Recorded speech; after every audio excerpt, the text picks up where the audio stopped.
Hello friends, my name is Michelle and welcome to this video. This is my best books of 2024.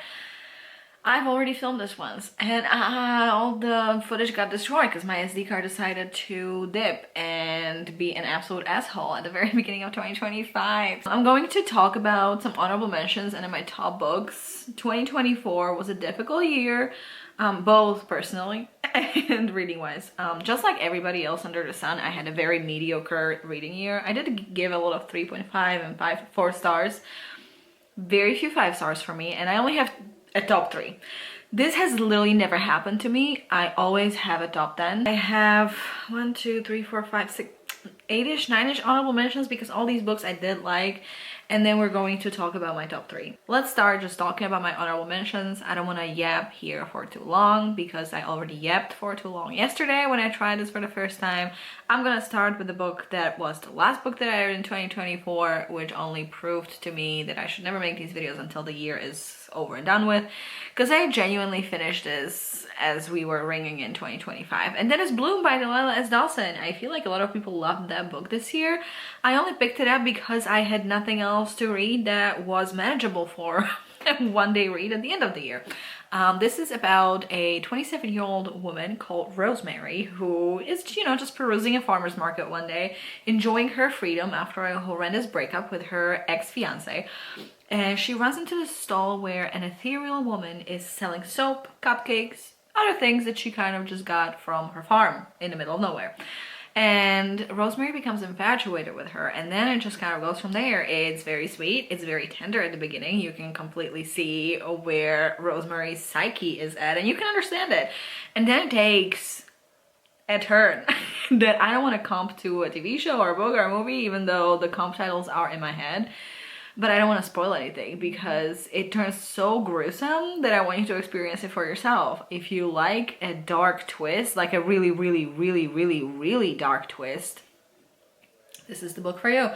I recommend it. It was beautifully written and it was short and fast, but it felt like we experienced so much with the main character, which is also my favorite thing. And it was just excellent. I loved it. I gave it 5 stars because it was peak of me enjoying something this year, honestly. It was great.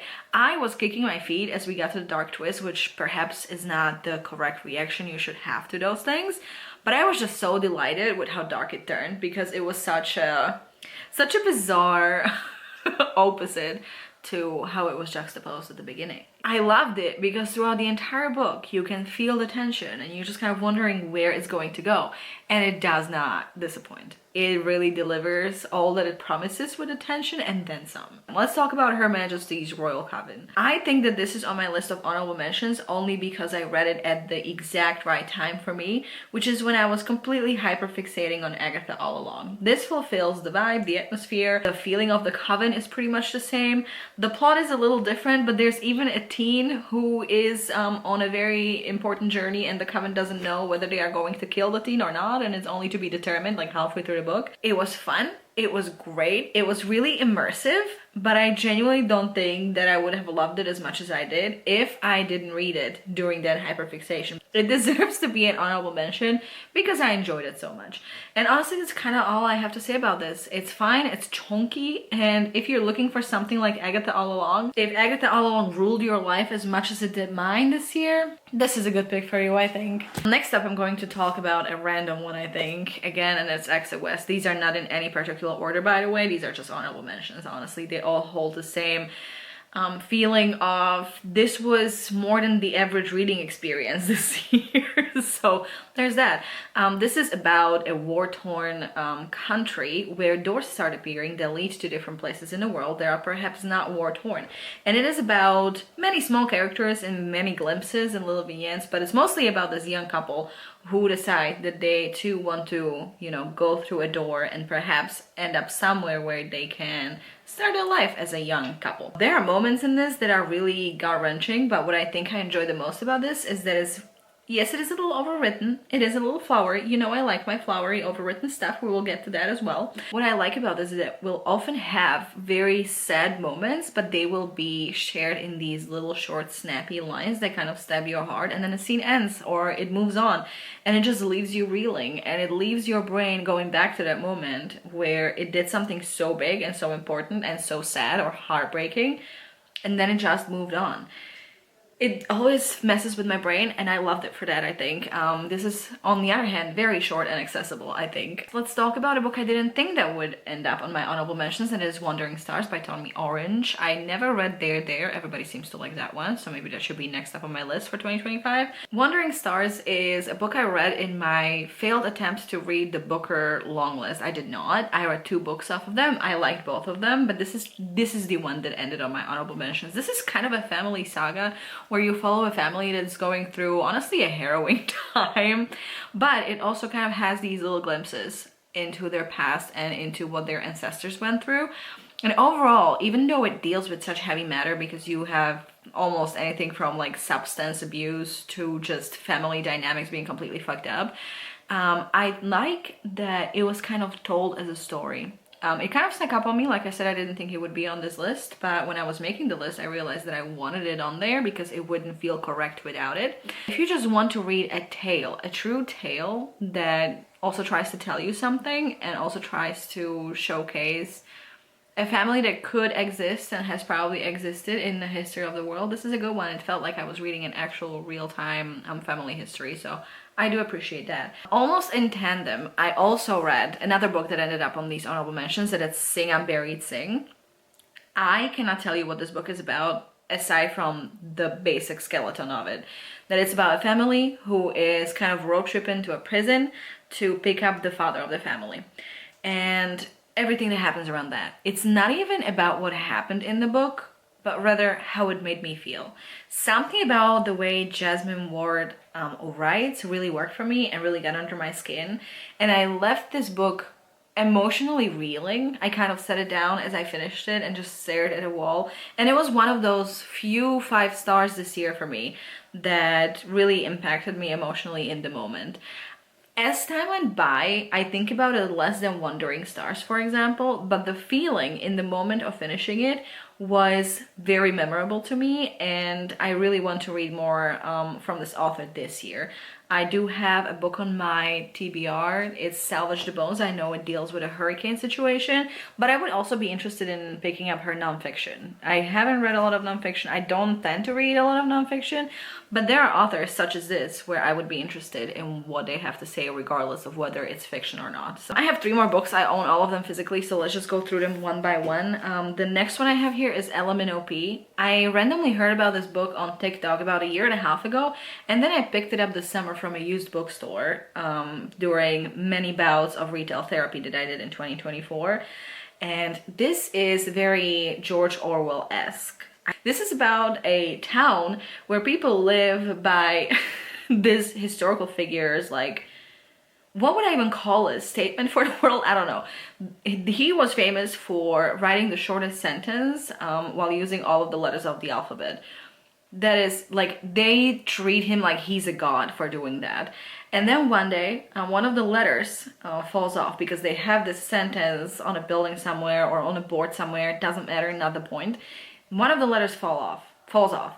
And then the inhabitants of this town, the citizens of this little community, decided that probably means that this godlike figure wants them to stop using those letters. My bad. So as the letters start falling off, because listen, they hung those up a long time ago, okay? They are rusted, they are wobbly, wonky, everything you can imagine, and they just keep falling off. And every time they're like, okay, let's stop using that letter.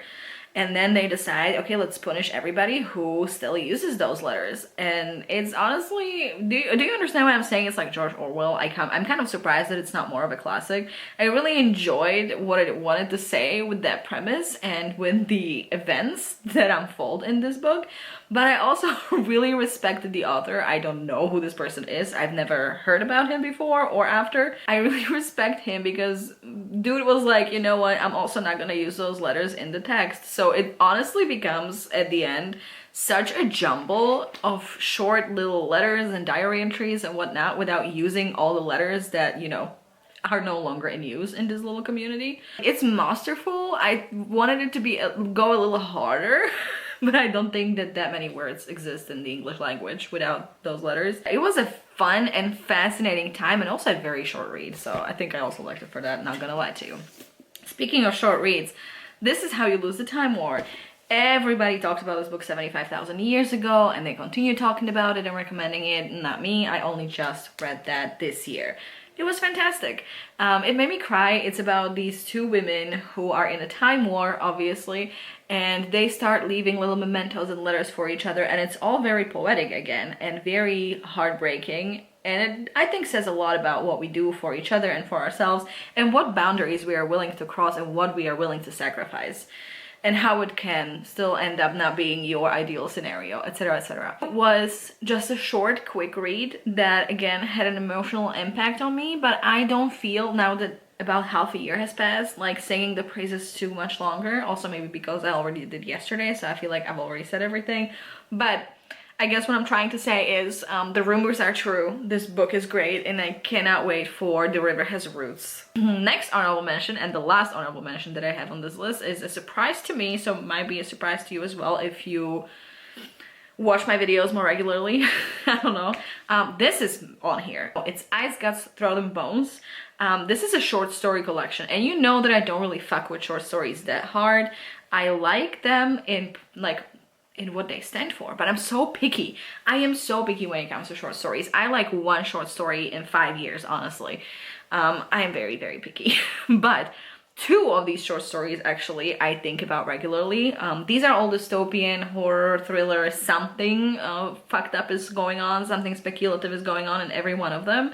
And almost all of them are sapphic, or all of them, I'm not sure. I read this early in the year, February, I think I want to say. It was my favorite book of that month, by the way. So that makes sense that it's on here.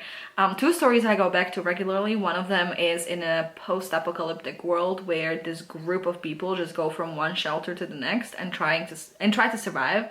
And everything that happens around that may not be the most original plot, but the way it's written really worked for me. And the same way for a short story that talked about two women who met on the same hill on the same day of the year for essentially their entire lives. And it was so great and so powerful. I really liked almost all of these, but those two are standouts that I still think to this day, and they are both 5-star short stories for me, which also doesn't happen a lot. Like, if I really like a short story, it's probably a 4-star. I'm as surprised as you are. But that brings us to my top 3. These are in order, so I'm going to talk about them the way they come. The first one is Pew by Catherine Lacey. I loved this book so much that I immediately bought more Catherine Lacey, and then never read it because I'm scared of not liking it as much as I liked Pew. And with Pew, I knew from page 1 that this would be a 5-star. I think that was the first one this year, or last year, I guess technically, that made me feel that way. This was the first 5-star that was true and real in 2024. Not just a desperate attempt to feel something, but actually feeling something. It's about a person who wakes up in a church and they don't know who they are, where they were, where they're going, nothing, and what that does with the community in this town, city, whatever. But the writing, it's short, it's snappy, but the writing is so beautiful. Again, it's kind of overwritten in parts, and I can recognize that. But seriously, from page 1, I knew that this would be my shit. It's so weird, it's so bizarre, it doesn't give you any answers, but that's perfect for this type of book for me. I loved it so much. Yeah, I still think about this also very regularly, but again, the first true 5-star of 2024. Speaking of ambiguous endings that don't give you any answers, my top 2 book of the year is I Who Have Never Known Men, which I think is the most unoriginal thought I've ever had in my head, because I feel like everybody loved this in 2023 and 2024, and if they read it, it probably ended up on they're topless, and I don't blame them.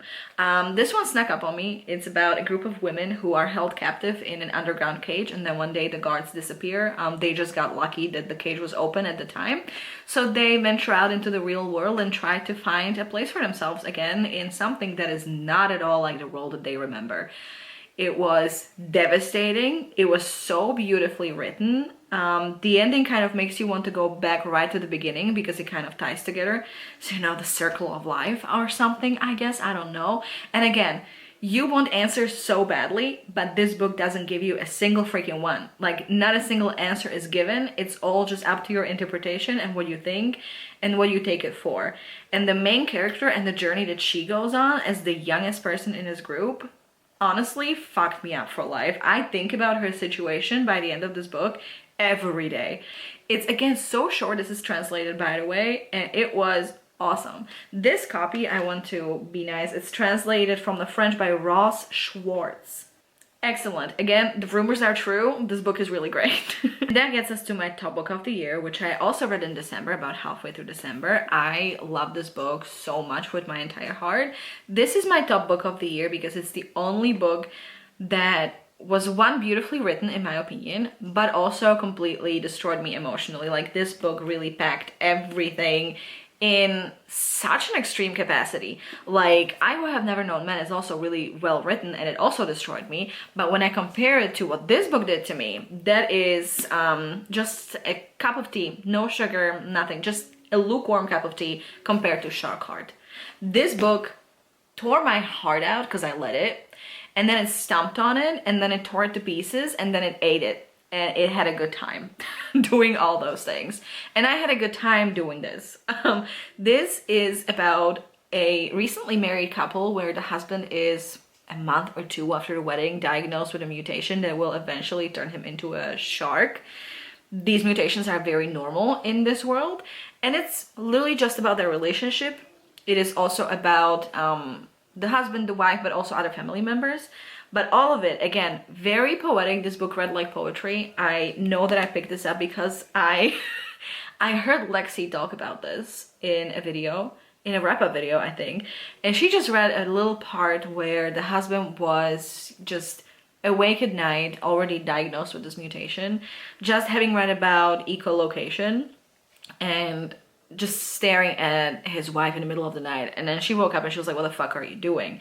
And he was like, I'm trying to see what it's like to love you when I can't see you. And I was like, okay, this is for me, but also it's going to fuck me up. This is literally the most fucked up I've ever felt over a book, at least in recent memory.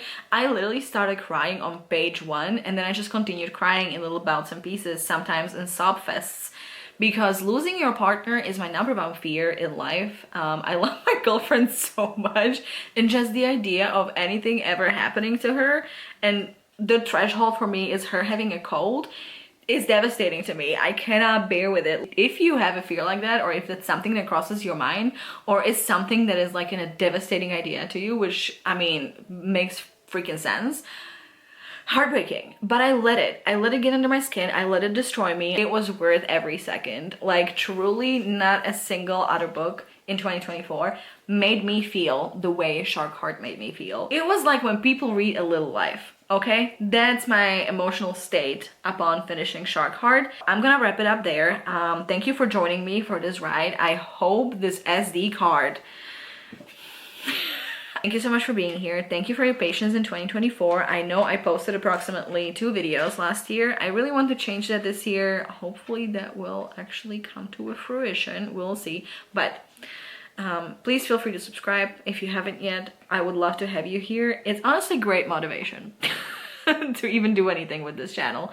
But yeah, leave a like, leave a comment, leave me a shark if you don't want to say anything else, and I will see you next, either with 2025 videos, like I want to do anticipated releases because I do have a lot of them this year, and then with 25 for 2025 I am actually doing a year-long TBR, which I haven't done in about 10 years. This is the first time in a very long time, but I'm kind of excited for it. And I might do a journal flip through, but I might keep that for like a short, or maybe TikTok, question mark, question mark, question mark, question mark, I don't know. Other than that, I have a December vlog that I want to upload for you where I read a lot of books, including Shark Heart, so you will be seeing that sometime soon. And then we will see what the year brings. I want to do Winterween, I want to do other stuff. I am really excited, so we will see. But yeah, thank you again, and I really struggle with outros. Toodles!